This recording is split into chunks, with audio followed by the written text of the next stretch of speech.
PEGI 18. Hi everyone, my name's Alex Hutchinson, Creative Director on Far Cry 4. I'm Mark Thompson, I'm the Narrative Director on Far Cry 4. Nice to meet you. Nice to meet you as well, and welcome to Kyrat, our new fictional location. So in Far Cry 4, you step into the shoes of AJ Gale, who is returning to the country of his birth, initially just to scatter his mother's ashes before he gets caught up in what's essentially a civil war. Kyrat is a fictional place based somewhere in the Himalayas, inspired by places like Nepal and Bhutan, and a bunch of countries from that part of the world. So looking out there, one of the core things of any open world game, that sort of excitement and mystique and hope of an open world is, what is all that smoke coming from?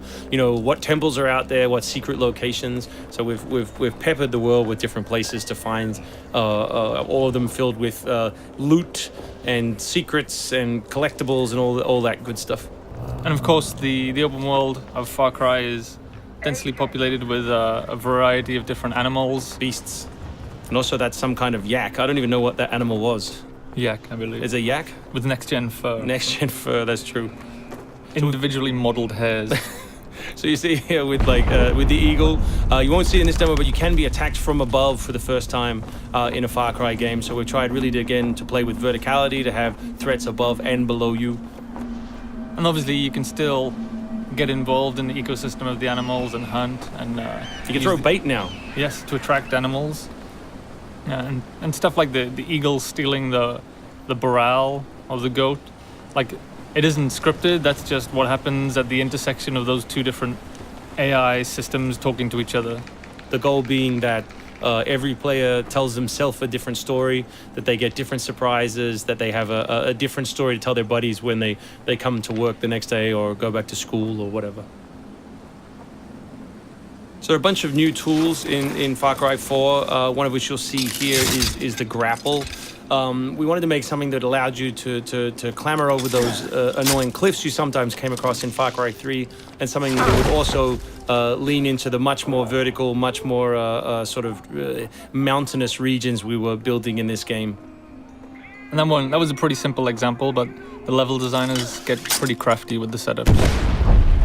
We have these areas we're calling adventure zones in the new game, which will take you to places like temples, which you can see from afar, and force you to use the grapple in sort of really interesting and different ways.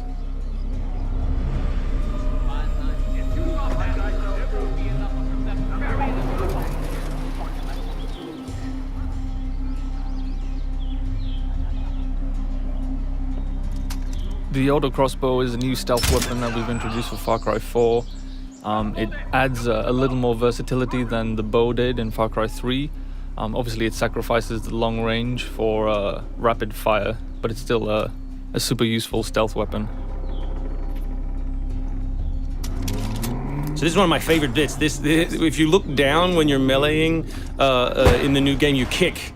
So you can do all kinds of fun setups such as that.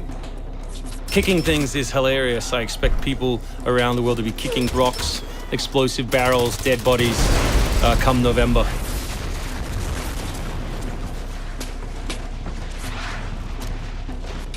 Our goal really was just to provide as many tools as possible, whether vehicles or animals or weapons or goofy stuff, and let people fit them together any way they want. Yeah, and we've snuck a few features in that fans of Far Cry 3 I think are going to be surprised by. Drive and shoot. Yes.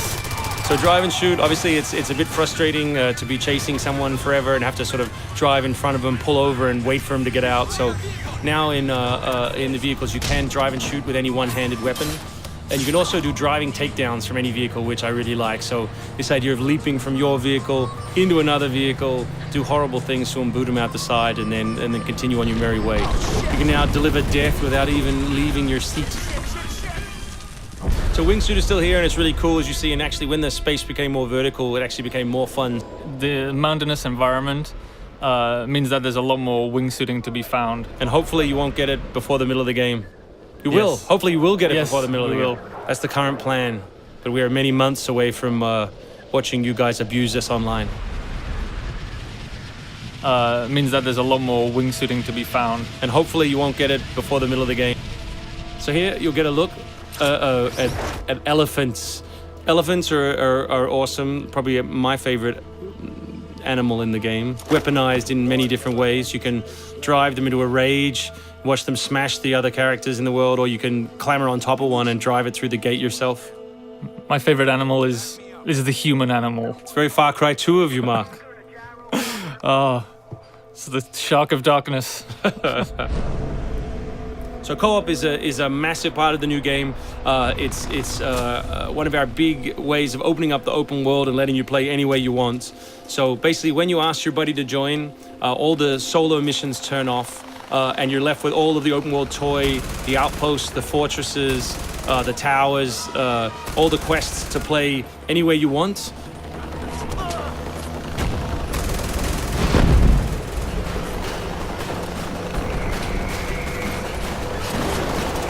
All right, let's do this. What do you think of the Buzzer, Mark, which is a small one-man helicopter? It's very red. No, but it's cool because it gives like this almost like developer perspective on the world. Like you normally in Far Cry 3 you could never really see an outpost, or you couldn't engage with an outpost from this kind of vantage point, which is really cool. So the outposts from Far Cry 3 were like the template for the fortresses. They're kind of like bigger, better, more badass version of the outpost to More badass. to paraphrase Cliffy B. Badassitude. So imagine charging that vehicle, atop the elephant as opposed to just watching it happen. We spent a lot of money on that feature. A lot of money. That Perhaps was we could have put that in a video. very expensive. So thanks everyone for watching. We really appreciate your time, and we look forward to showing you a whole lot more gameplay in the coming months. The game ships, of course, November 18th worldwide on PS3, PS4, Xbox 360, Xbox One, and PC.